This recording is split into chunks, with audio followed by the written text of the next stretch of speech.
नमस्कार, मैं हूं जोगेंद्र कुमार और आप देख रहे हैं लाइव टीवी हरियाणा। आज विशेष मेहमान की श्रृंखला में हमारे साथ हैं चौधरी सुरेंद्र सोलंकी। ये नाम ही काफ़ी है, क्योंकि अगर इनका हम परिचय दें अपने चैनल के माध्यम से तो शायद नाइंसाफ़ी होगी, क्योंकि इन शख्स की पहचान इनके कामों से और सबसे बड़ी बात कि पालम जो एरिया है, जो पंचायत जो है, कहा जाता है कि खाप पंचायत 360 गांव के उनके ये प्रधान हैं। जानते हैं कि आखिर खाप पंचायतों का विरोध आज के युवा क्यों कर रहे हैं और खाप पंचायतों का मेन काम क्या है। क्या पुरानी जो परिपाटी चली आ रही है उसी के तहत खाप पंचायतें अपना काम कर रही हैं, या इन खाप पंचायतों में कुछ बदलाव हुआ है। सुरेंद्र जी, काफ़ी लंबे समय से खाप पंचायतों का जो खौफ है वो युवाओं में है, और पहला प्रश्न मेरा प्रश्न जो है आपसे ये है कि लव मैरिज जिसको लेकर खाप पंचायतें कभी से ही इसका विरोध करती रही हैं, क्या बदलाव हुआ है? देखिए, खाप पंचायतों ने कभी किसी चीज़ का विरोध व्यक्तिगत तौर पे नहीं किया। खाप पंचायतों ने विरोध किया कि जो हमारी सामाजिक ताना बाना है, जो हमारी संस्कृति है, उसको नहीं तोड़ा जाए। एक तरफ अगर खापों की बात करें, जिस तरीके से आपने कहा कि खौफ है, खौफ नहीं है। खाप का मतलब है कि एक सामाजिक भाईचारे को बढ़ावा देना, एक परिवार को जोड़ने का काम करना, समाज को जोड़ने का काम करना। कभी समाज को तोड़ने का काम खाप पंचायतें नहीं करती। और ये वही खाप पंचायतें हैं जिन्होंने अंग्रेज़ों के ख़िलाफ़ भी लड़ाई लड़ी और मुग़लों के ख़िलाफ़ भी लड़ाई लड़ी। और ये खापों का महत्व मैं आपको थोड़ा सा विस्तार से बताता हूँ कि ये एक समूह, एक संगठन बनाया गया था कि जिस तरीके से अंग्रेज़ों का या उससे भी पहले जिस तरीके का एक मुग़लों का एक कहीं ना कहीं लोगों के ऊपर आतंक फैलता जा रहा था, तो एक समूह बनाया गया था कि एक लोगों का समूह बनाया जाए जिससे कि समाज एकजुट रहे, उसमें जाति धर्म में लोग ना बटें और वो समाज एकत्रित होकर लोगों के लिए लड़ाई लड़े। तो उस भूमिका में हमेशा खाप पंचायत की अहम भूमिका रही है। और आज की हम बात करें, अगर जिस तरीके से आपने कहा कि युवाएं परेशान हैं या आपने विरोध किया, विरोध नहीं, हम अपनी संस्कृति को बचाने के लिए कार्य कर रहे हैं। और जहाँ तक मेरी जानकारी में, क्योंकि लगातार 50 साल से मेरे दादाजी भी, पिताजी भी, और अब मैं इस पूरी परंपरा को संभाल रहा हूँ, तो मैंने ये अनुभव किया कि एक नौजवान होने के नाते मैं जब ये जिम्मेवारी मैंने संभाली तो मैं भी एक नौजवान था।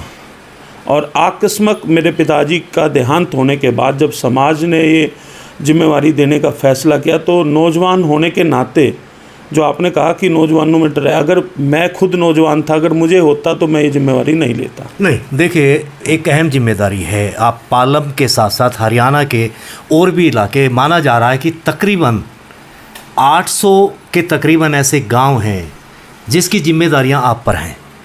और उन जिम्मेदारियों पर, जैसे मैंने कहा कि खाप का भय युवाओं को क्यों, क्योंकि आज जो पीढ़ियां हैं बदल रही हैं, संस्कार हैं बच्चों में वो बदल रहे हैं। युवा पीढ़ी लव मैरिज की ओर जाती है, प्रेम विवाह।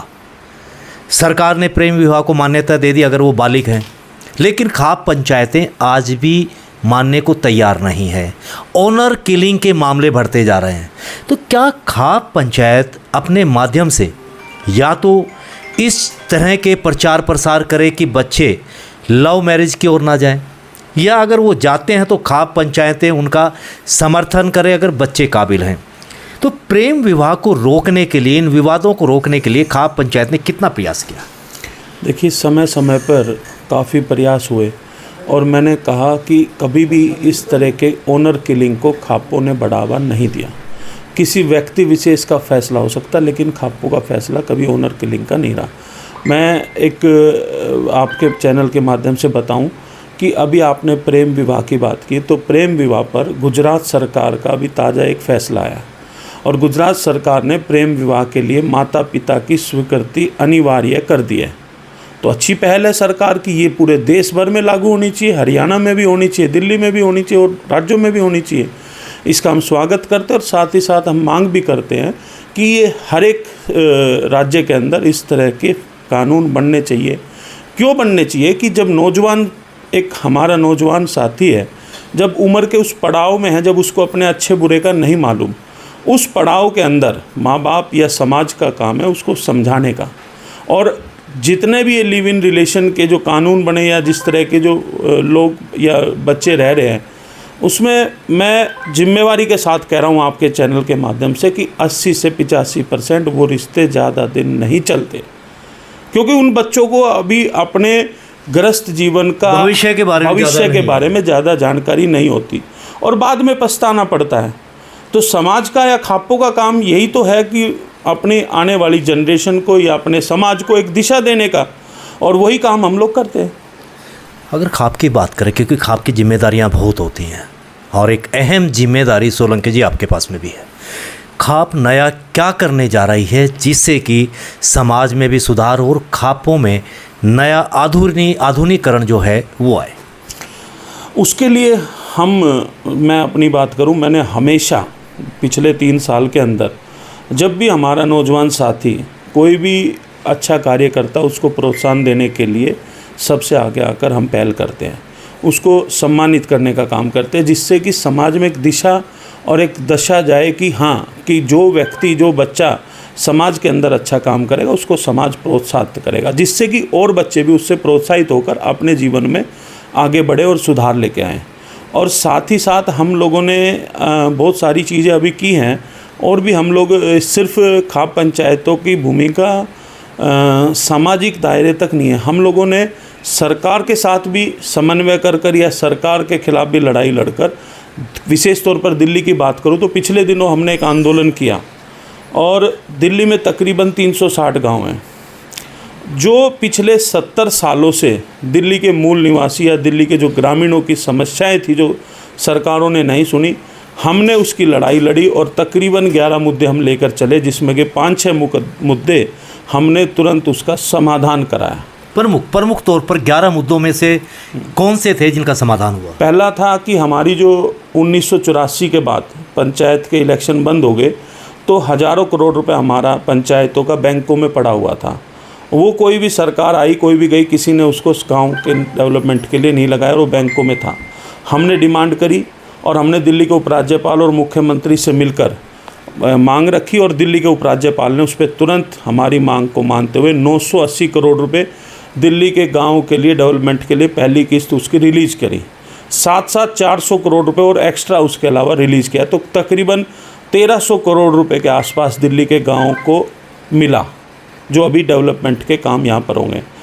दिल्ली के अंदर प्रत्येक गांव के अंदर, अभी कल आपने देखा भी होगा टीवी के माध्यम से, चैनल मीडिया के माध्यम से, कि दिल्ली के प्रत्येक गांव के अंदर अगले 2 महीने के अंदर गैस की पाइपलाइन डल जाएगी, जो अभी तक कुछ ही गांवों के अंदर थी। उसके अलावा जो ग्राम सभा की ज़मीन जिस पे गांव का मालिकाना हक होता है, किसी कानून में नहीं लिखा कि वो सरकार की ज़मीन है, लेकिन शहरीकरण के नाम पर वो जब कोई गांव शहरीकृत होता तो उसकी सारी ग्राम सभा की ज़मीन डीडीए के पास चली जाती और वो सरकारी भूमि हो जाती थी। हमने सरकार से मांग की कि ये ज़मीन गांव की है और गांव के डेवलपमेंट के लिए काम में आनी चाहिए। उस पे हमने ये हामी भरवाई उपराज्यपाल से और ये जल्द ही इस पे कानून भी आएगा कि दिल्ली के जितने भी गाँव की ग्राम सभा की भूमि है वो गाँव के डेवलपमेंट के लिए काम में आएंगी। अब चाहे मोटेशन की बात हो, चाहे सेक्शन 8133 की बात हो, चाहे हाउस टैक्स की, ऐसे अनेकों मुद्दे हमने उसमें समाधान कराने की तरफ अग्रसर हुए और वो बहुत सारे मुद्दे उसमें समाधान की लास्ट मोमेंट पे। एक लास्ट मेरा प्रश्न आपसे खाप पंचायत को लेकर, ग्रामीण विकास के लिए, ग्रामीण आंचल जो क्षेत्र है, ग्रामीण विकास के लिए खाप पंचायतों का अगला कदम क्या होगा ताकि विकास की ओर बढ़ सके? मैंने एक शुरुआत की थी जिसको मैं पूरे देश भर में लेके जाने वाला हूँ कि जिस तरीके से स्मार्ट सिटी जगह जगह बनाई गई हैं, शहरीकरण हुआ है, शहर बने, अच्छी बात है, शहर बनेंगे, रोज़गार मिलेंगे, लोगों को फ़ायदा होगा, लेकिन हमारे हिंदुस्तान के अंदर स्मार्ट विलेज भी होने चाहिए। और स्मार्ट विलेज का मेरा एक सपना है जिसको लेकर मैंने मुहिम छेड़ी हुई है और हम उसको पूरे देश भर में लेके जाएंगे। अभी हमने दिल्ली के अंदर तकरीबन 4 से 5 गांव दिल्ली के उपराज्यपाल से बात कर और उसको स्मार्ट विलेज बनाने की शुरुआत हो चुकी है। इसी तरीके से मैं चाहता हूँ पूरे देश भर के अंदर दिल्ली के गाँवों को भी या देश के गाँवों को स्मार्ट विलेज बनाया जाए। और दूसरी एक हमारी प्रमुख मांग है जिस पे भी हमने लड़ाई छेड़ी हुई है कि हमारा नौजवान साथी जो दो चीज़ों की तरफ ज़्यादा अग्रसर है, वहाँ पर उसको रोकना और उसको समझाना। एक नशा और एक हथियार, ये नौजवान पीढ़ियों के लिए सबसे बड़े खतरे की घंटी है। तो हम उनको समझाएंगे और जागरूक करेंगे और नशे को और हथियारों से ग्रामीण अंचल को बिल्कुल हम उससे दूर रखेंगे कि क्राइम से दूर रखेंगे। ये थे मेरे साथ में पालम खाप पंचायत 360 गांव के सोलंकी जी, और उनका साफ कहना है कि जो खाप पंचायतें हैं उनका हमेशा से ही एक मकसद रहा, एक मोटिव रहा है कि गांव के विकास को लेकर काम किया जाए। अगर लव मैरिज की बात की जाए, आज जो प्रेम विवाह है उसकी बात की जाए, तो उनका साफ कहना है कि आज के ज़माने में लव मैरिज ज़रूर बच्चे कर रहे हैं लेकिन वो शादियां बहुत कम टिक पाती हैं। एक सबसे बड़ी बात जो इनका जो सपन है गांव का विकास की ओर, वो इनका कहना है कि गांव भी स्मार्ट सिटी बने, गांव स्मार्ट गांव बने, स्मार्ट विलेज बने।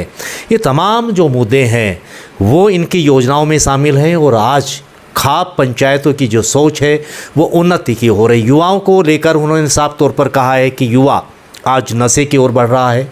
गांव में अवैध हथियार, नशा, इस तरह की जो तमाम खामियां हैं, या ये कहा जाए कि जो युवा गलत रास्ते पर चल रहे हैं, उनको भी ख़त्म करने की एक पहल खाप पंचायत ने शुरू की है। आज सोलंकी जी के साथ में विशेष बातचीत हुई। लाइव टीवी हरियाणा के लिए दिल्ली से मैं जुगेंद्र कुमार।